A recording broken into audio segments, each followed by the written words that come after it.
আসসালামু আলাইকুম ওয়া রাহমাতুল্লাহি ওয়া বারাকাতুহু নাহমাদুহু ওয়া নুসাল্লি আলা রাসূলিহিল কারীম আম্মা বা'দ।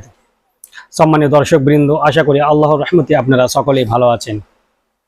আজকের এই ভিডিওর মাধ্যমে আমি আপনাদের সামনে আল্লাহ রাব্বুল আলামিন হযরত আদম আলাইহিস সালামকে যে দোয়াটি শিখিয়েছিলেন এবং হযরত আদম আলাইহিস সালাম যে দোয়াটি পাঠ করে তিনি তিনার ক্ষমা প্রার্থনা চেয়েছিলেন, সেই দোয়াটি খুব সহজভাবে শব্দে শব্দে শুদ্ধ উচ্চারণ সহ আমি আপনাদের সামনে এই ভিডিওর মাধ্যমে তুলে ধরব। আশা করি আপনারা সকলেই মুখস্থ করেন, উপকৃত হবেন।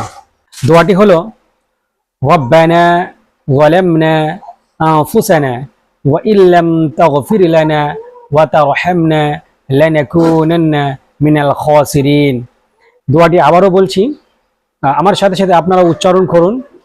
রব্বানা যালামনা আনফুসানা ওয়া ইল্লাম তাগফির লানা ওয়া তারহামনা লানাকুনান্না মিনাল খাসিরিন। এর অর্থ হচ্ছে, হে আমাদের প্রতিপালক, আমরা আমাদের নফসের উপর জুলুম করেছি, অত্যাচার করেছি।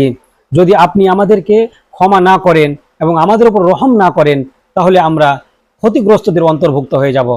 অবশ্যই দোয়া করি আল্লাহ রাব্বুল আলামিন যেন আমাদের সকল মুসলিম নারীকে এই দোয়াটি পাঠ করে আমাদের গুনাহ খাতা ক্ষমা চাওয়ার তৌফিক দান করেন।